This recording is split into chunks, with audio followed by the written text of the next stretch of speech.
I would do it if I had more time. So I'm going to start this off with one of the biggest faux pas of giving a talk and ask, raise your hand if you've said this, thought this, or heard someone on your team say this about anything. All right. So in this case, the it I'm talking about is spending time on learning and development. So according to last year's LinkedIn Workplace Learning Report, the average employee only has 37.9 minutes per week to be able to dedicate to L&D. Now, if you think about it over the course of a 40-hour week, we all know we work more than that. It comes out to about 1.6% of the work week available to spend on learning and development. And with that time, you really can't get a lot out of it. So time is our most valuable non-renewable resource. It's a fact. Don't dispute it. It's true. Take it as you will. So how has AI roleplay helped us get back time to do better in our work? All right. From the front lines. So a lot of what you've all been hearing today, I'm assuming, has been around from L&D, from learning and in development, from the sales enablement side. What we want to show you here today is a little bit on the other side of what that looks like. From our side, the sales team, the customer success team. What is it that we're going through? What is it that goes through our minds throughout this process? And telling you kind of our side of the story.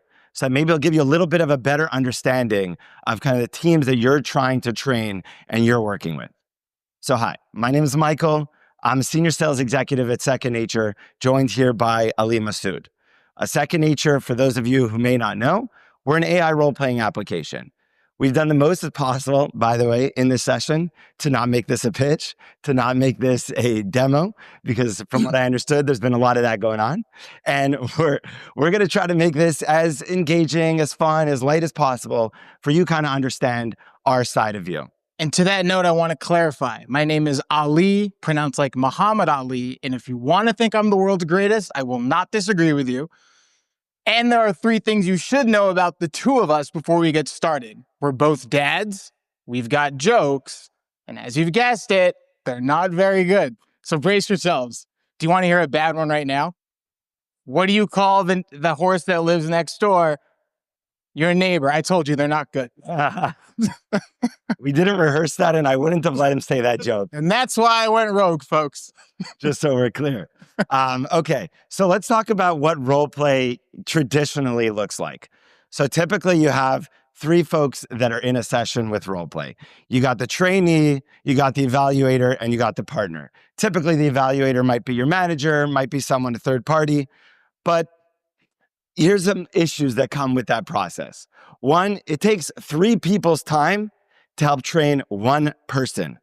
If you have a very large organization, that's impossible to scale. How many times could you practice with someone using 3 people's time? It's uncomfortable. It's awkward. I don't know about you all if you've ever done this. No one wants to role play in front of their manager. You know you're getting judged. You know it's it's never going to be realistic, and it's never an enjoyable time.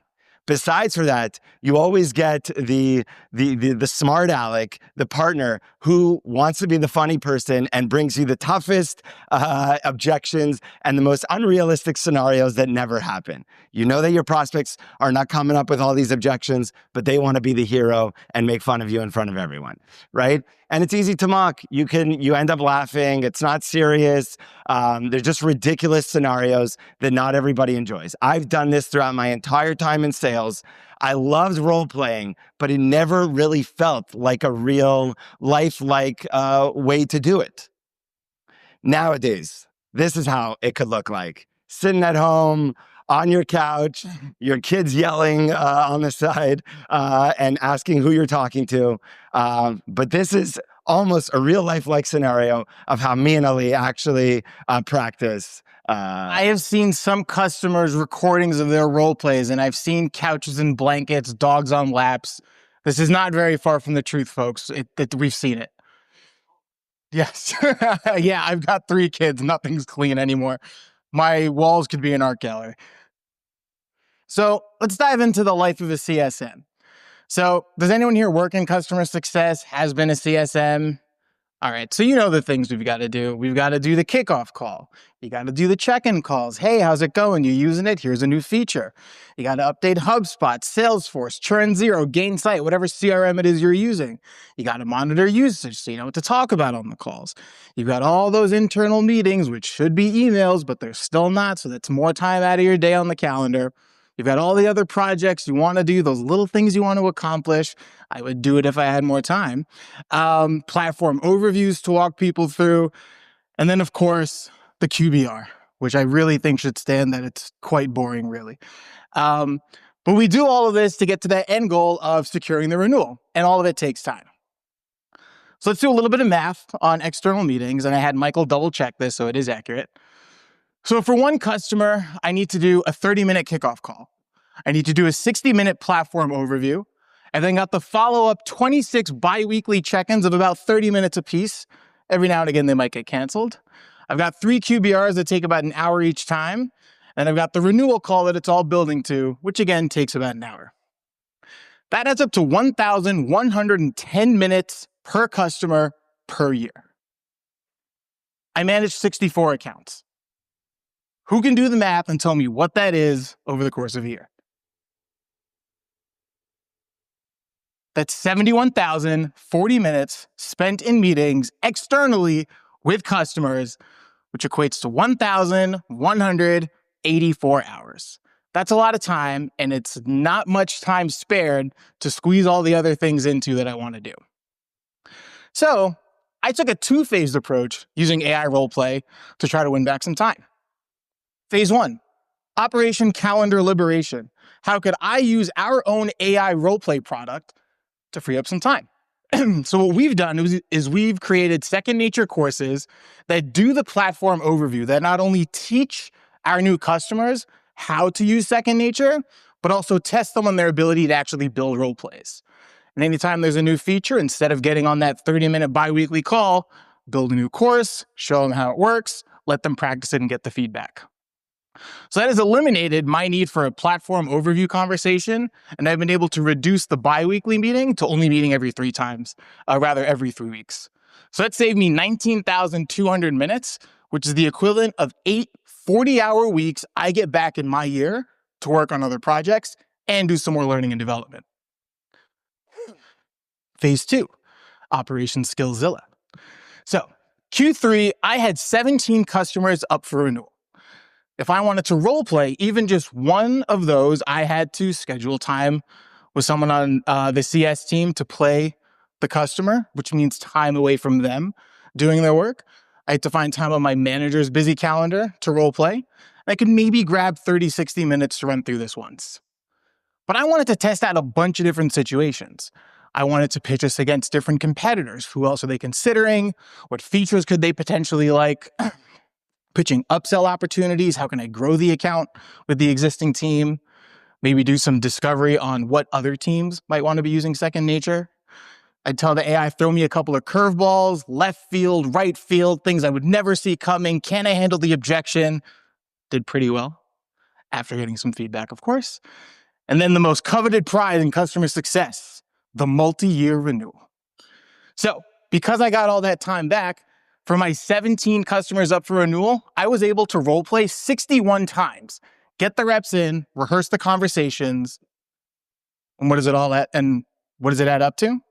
Well, my learning and results. I was leaving money on the table. I talk quickly. I grew up in Queens. Don't worry, I'm a Mets fan. I also hate the Yankees.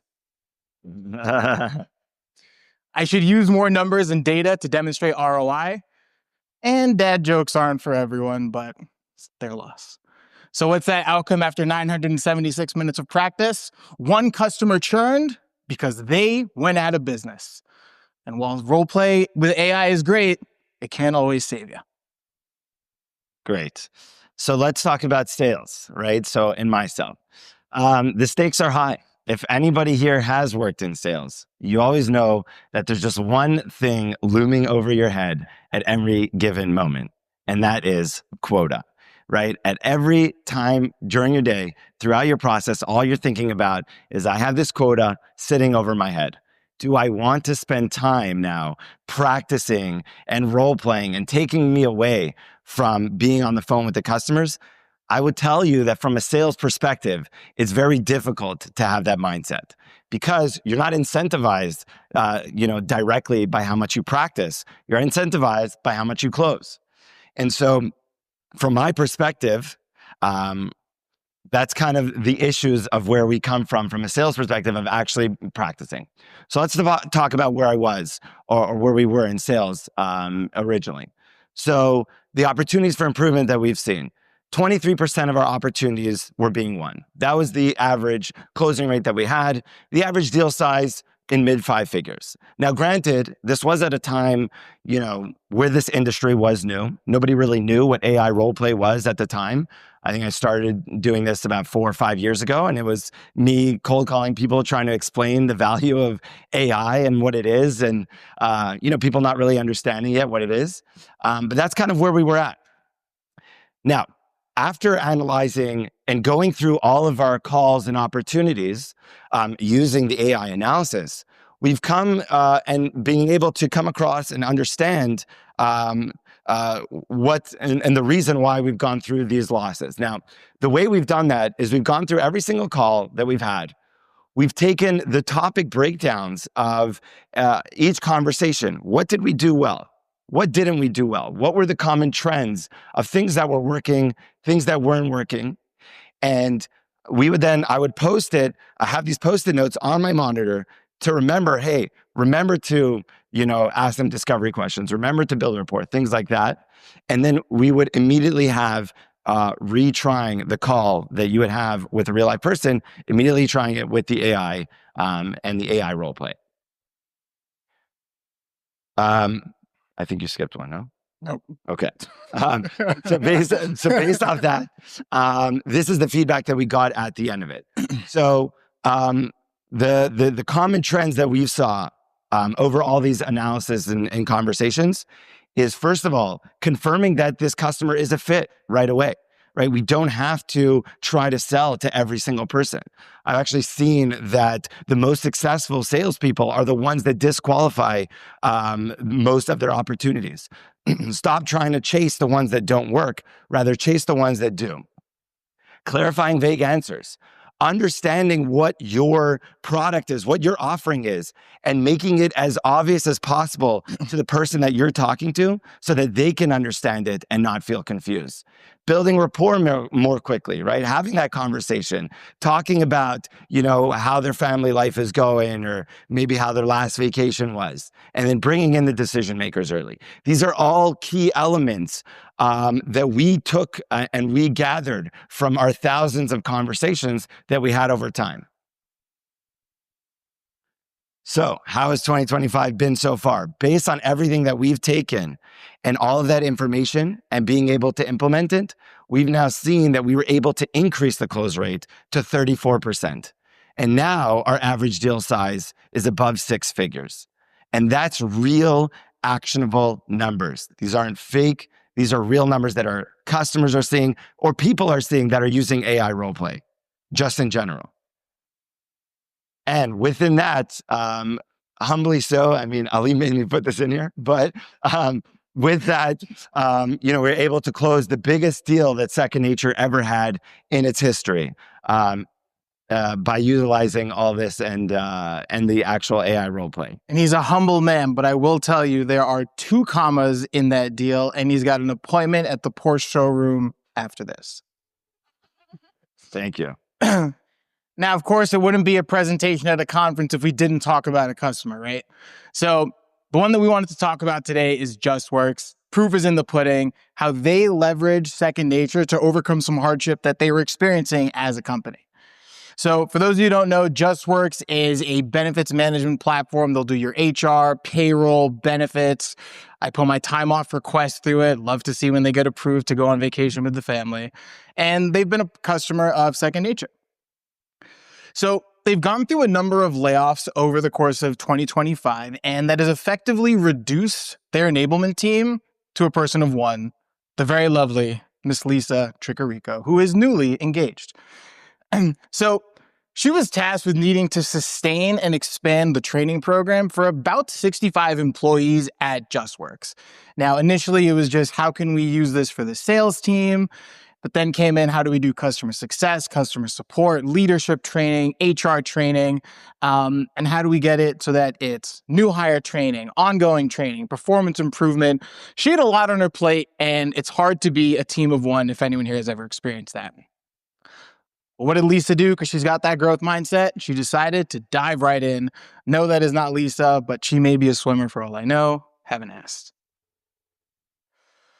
So over the course of 4 months of using Second Nature, diving in, being that team of one, working very closely with her, Lisa is a real go-getter. She has built 54 different simulations in Second Nature. Instead of the original 65 people that she intended to put through training, she put 312 employees through training. They did just shy of 1,600 role-play simulations, and that has added up to 201 hours of practice that has been taken off of her plate that she gets back as the team of one to be able to spend on other internal projects. And keep in mind, as Michael was saying earlier at the beginning, it's not just the 201 hours she gets back as the evaluator. That's 201 hours of man hours of other CSMs, other salespeople, other customer support people who don't need to get pulled away from their desks to play that third mocking, fun, hero, smart aleck role in the role play. So what has it done? Second Nature has now become the bedrock of ongoing upskilling and new hire training across 3 departments globally. And of course, the best recommendation you can get is the one that comes by word of mouth. And it's exciting to hear when people are talking to their coworkers of, hey, I use this thing called Second Nature. And other managers are now coming to Lisa and flooding her with, how can I get in on this role play training? And of course, a quote that she shared with us from one of her people is, I've been a CSM for over 10 years, and that renewal practice was the best training experience I've had. Justworks employee and Second Nature fan. And as someone who uses our own product to practice renewals, I can attest that it is indeed the best. Okay, so it's time to join the revolution. So I think what's been pretty obvious, I think, in this conference is there's a lot of AI role-play solutions out there. And I think, it's time that you all take a look and find the best one for you, if it's something that you're all interested in. And certainly something that we'd hope you'd consider Second Nature. And we thought in this time here, we'd leave a few minutes to see if there was any questions about the industry, about anything that you all wanted to ask folks from the sales, from the CS point of view, since we're talking to someone here within sales and CS. Yeah, the end user experience of being on the training end of the AI role play. Oh, she's coming with us. Sorry. Oh, nice. Yeah. Oh, you can go first. So she built 54 simulations. Yes. How long does it take to build one simulation? It seems like she trained a lot more people than she originally intended because she found maybe it was really easy to build the simulations and that allowed her to do that. Or what's the correlation between building all those and getting all those other people on there? Yeah, so the simulation now in Second Nature, I'm in there every day doing it, so I can build a fully built out, fully fleshed out simulation in about 5 minutes. I would say for our customers who are in there regularly, not quite as extensively as we are, you can get a really solid course, 10 to 15 minutes. We've got a really fun feature where you would take all of your training documents, essentially upload it into Second Nature, and you just give the AI a few lines of instruction of what course you want. It builds the course for you, gets you 95% of the way there. That last 5% is you just adding the nuance and some additional specificity that you might want to make it a little more realistic for your situation. I will add also, I think it's a very important question because at the end of the day, of course, it's important to get the sales and the CS people practicing and making it enticing. But you also, right, like your position, you want this to make it easier on your life. And if that means spending hours and hours creating these scenarios, then what did we gain, right? We gain nothing.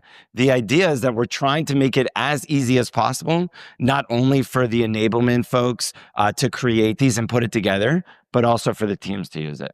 And to double down on that, and if anyone here would have me as their CSM, in my kickoff deck, one of the first slides I put up is a screenshot or an image from Field of Dreams. I've never actually seen the movie, but everyone I know. I'm sorry. I get that reaction every time. But that saying, if you build it, they will come. And I recently learned if you build it, he will come, but whatever. So and what I mean by that is the nice thing that Lisa's really leaned into, and she's really taken that advice, is you need to keep the content fresh. New scenarios, new situations, inputting the new features. Because if someone's logging in, first month, maybe it's great. They got a couple of courses, role plays they can play out. But when it comes to month 2, 3, 4, 5, 6, and nothing new is in there, they're going to lose that interest. You want to catch them while they're excited. You want to make it sticky, keep the content fresh. And so we've actually now been releasing features that allows the end user to do some customization as well. So it doesn't all sit on someone like Lisa's plate to do everything. She lays the foundation. Your people can come in and practice all the different kinds of scenarios they want. From a sales rep and a CSM perspective, I'm curious to hear how your enablement team encourages you guys to use this, because it's great to see the numbers and that you're doing the practice, but what incentivizes you to do it besides like being an overachiever? I'll take that one, actually. That's a good one. He is an overachiever. It's second nature. We actually do. So similar to actually what I saw in one of the past presentations, it's not a magic bullet, right? AI is not a magic bullet. It's not going to make people practice where they don't want to in general. It's got to be part of the culture. Now, whether that's being, hey, everyone has to do this, or the incentivization part. Within Second Nature, what we do is we actually run competitions. Our CEO comes out with a new simulation once a week, once every couple weeks, and says, okay, here's a new scenario on how to sell this new feature. Or maybe here's a new scenario on how to sell Second Nature versus a competitor. And whoever gets the highest score by the end of the week gets a $50 gift card to Amazon, as an example. And so, everybody will then come in, and hopefully you want to win that gift card, as I did. And we practiced and went through it. And it's just a nice, fun way to incentivize it. But that's creating a culture of either making it enjoyable, making it a fun way to get everybody to practice. And it's easy. It takes 5-10 minutes. Now, on our own side, if you're hopefully an overachiever, what you're trying to do is, what I suggest is spend 10 minutes at the beginning of your day. Go through a cold call simulation. Feel like you're smooth already now.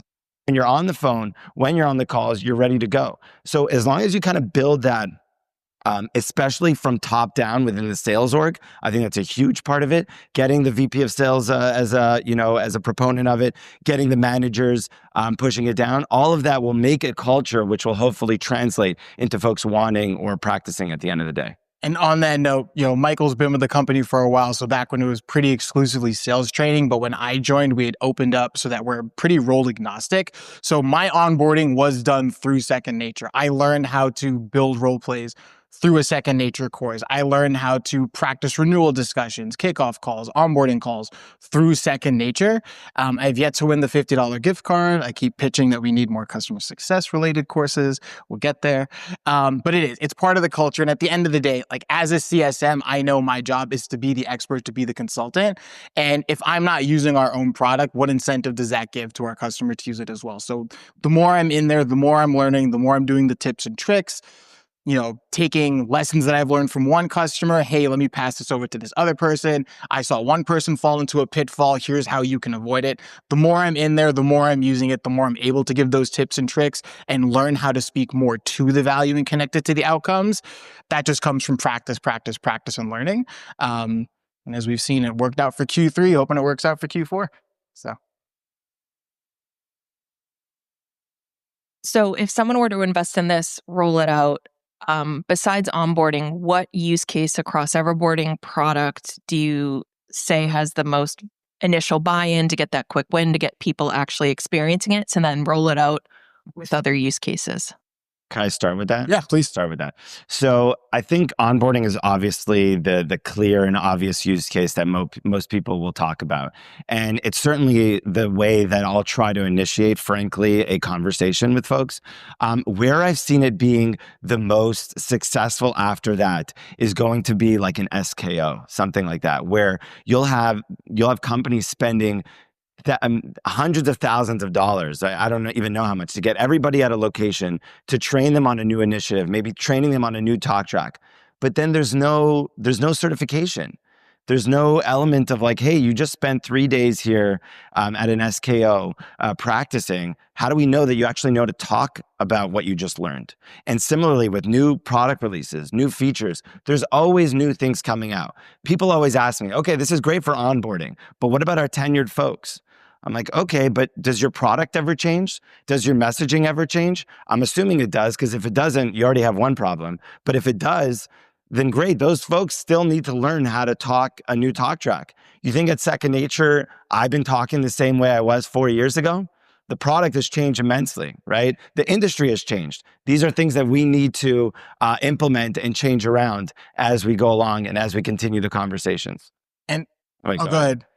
I was going to say, what percentage do you see? Because those, when they're big product releases or things, tends to be more of a mandatory certification program or highly encouraged, depending on your organization. You're talking about like the voluntary, let me go in on my own. And What play with it? percentage then transition to say, hey, I want to test before a call, or I want to work on this soft skill and just get better at it overall? Yeah. What percentage do you see transition? Of the folks that are mandatory and the folks that are do it on Then their take own. it that next step.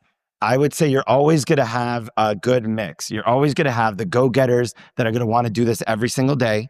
You're going to have the ones who are going to practice this when they need to, or they'll practice once a week. And you're always going to get the naysayers, the people that just don't want to practice. Like I said, I don't think it's a magic bullet. That whatever that looks like on the training front, hopefully this helps more because it's a little more enticing and more engaging for folks to go through. But you're certainly going to get that mix. Maybe you have more on And that. on that point, so we have two styles of how you can create courses. There's the assigned course, which is you essentially telling someone, mandatory, you need to complete this by X date, you need to get a passing score. But then we've got our on-demand, evergreen, sort of always there courses. And for starters, it's really a result of which way are our customers publishing courses. The vast majority tend to be assigned courses, but I'm starting to see a lot more put more general skill building into the on-demand. So demonstrating empathy, active listening, just practicing cold calls. Let me customize my own type of situation. So those being available, I'm starting to see the uptick, but the assigned courses definitely get the higher piece. And actually another one that I've seen people doing is on the customer support side is you can upload all of your product documentation into Second Nature and it'll build these role plays for you. And I've seen people just go in and have fun of, let me change the personality of an angry customer, a happy customer, a skeptical customer, and just see what complaints the AI will give me as part of a customer support call. So I am starting to see some fun use cases with that. And that just gamifies it, which makes it exciting and fun, not this drudgery of, I need to do this role play of, it's a game, let me see if I can beat it. And that tends to get people more excited. All right, we have another question over here, and that Yes. will probably be our last one.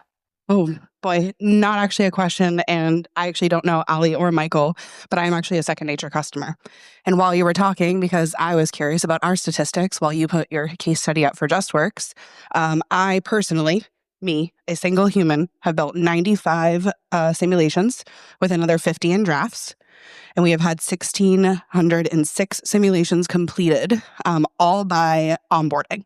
So this is just to utilize onboarding, not everboarding or anything development-wise.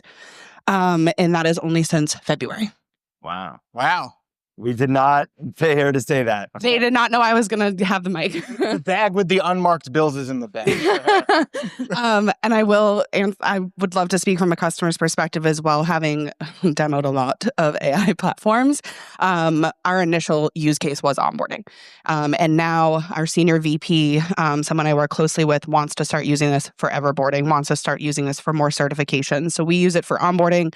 We use it for like quizzes, testing, assessments even. We literally make people role play giving us answers to things we are testing them on, and they have to get a 95 to pass, which is hard to do. And then we also use it for certifications for new hires as well. One thing I do love about it is making an angry, disgruntled customer, and I just love sitting and listening to people doing the simulations because it's just so funny how frustrated they get because it's also so real. They get off that simulation and they're like, oh my gosh, I hate this person. And it's just like, I did that. Yeah, for any Star Trek fans, it's like the Kobayashi Maru test where it's designed to be unbeatable. Just how well do you handle the situation? So. All right, fantastic. Thank you all. Thanks you for all. our questions.